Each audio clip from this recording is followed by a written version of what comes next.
Once again, we are very grateful that you are all here, and we believe that the university will advance, Kenya universities will make a big step because of what happens here. Thank you all. Karibuni nyote. Thank you very much, Professor Justus Mbaye, the Vice Chancellor of Catholic University. CS, as I call on Professor Francis Adwal to represent the public university. Let me very quickly say in front of you, CS, all the Vice Chancellors, I can see them, maybe they can all stand. Vice Chancellors in the House, please be upstanding just for way of introduction, and thank you for coming. I can see all of you. Thank you very much. This is the university's exhibition. Professor Francis Adwal is the Vice Chancellor of Technical University of Kenya. We abbreviate it as TUK. Please welcome Professor Adwal.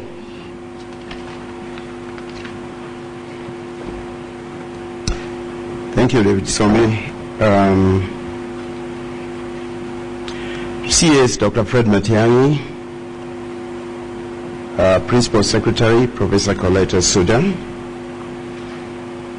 Chair of the Commission for University Education Professor Chacha, CEO of Commission for University Education Professor David Some, all of us here this morning, distinguished guests, ladies and gentlemen, good morning. I have been asked to make a few remarks, particularly on behalf of the Vice Chancellors of public universities, and it is a good thing that David Some asked the Vice Chancellors in the House to rise up so that you can confirm to others that we are indeed speaking on behalf of yourselves, because you are here this morning.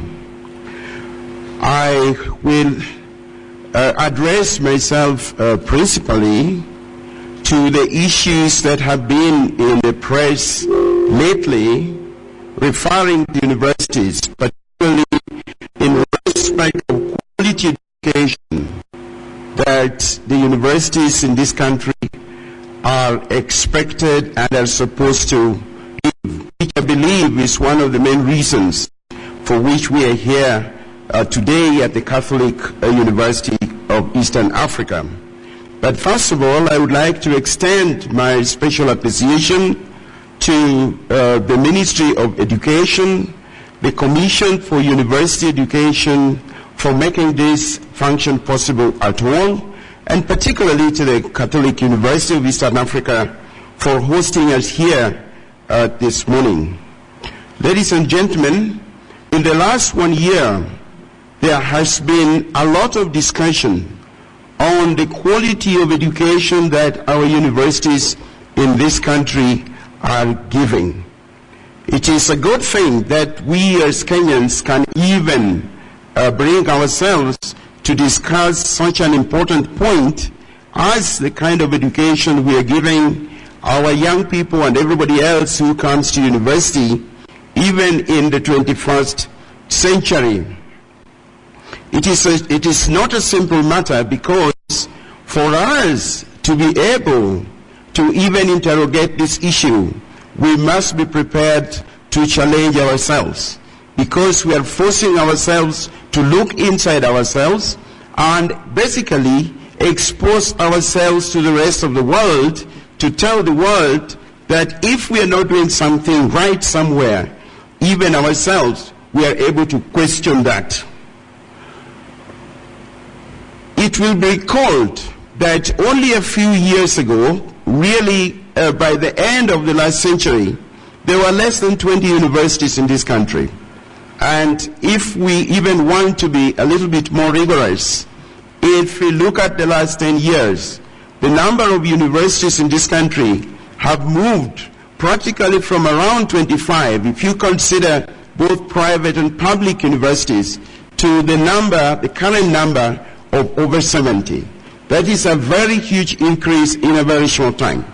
And it should be expected that there were going to be major questions on how this was possible at all, and the extent to which this was going to impact on the quality of education that we are giving in this country. I believe it is for this reason that the Commission for University Education, together with the Ministry of Education and particularly State Department for University Education, recently caused to be conducted an audit, a quality audit in all the universities in this country. We have had a chance as Vice Chancellors and chairs of councils to meet with the Commission Secretary, together with the Commission for University Education, at a forum where the results of this inquiry were made public, that is public to us, and subsequently to the press. And I believe a lot of us have been able to read some of the recommendations in the press. But I would like to say as follows: whatever comes out of the discussions that are going on today, the buck stops with the universities. It is the universities that must decide whether they really want to uphold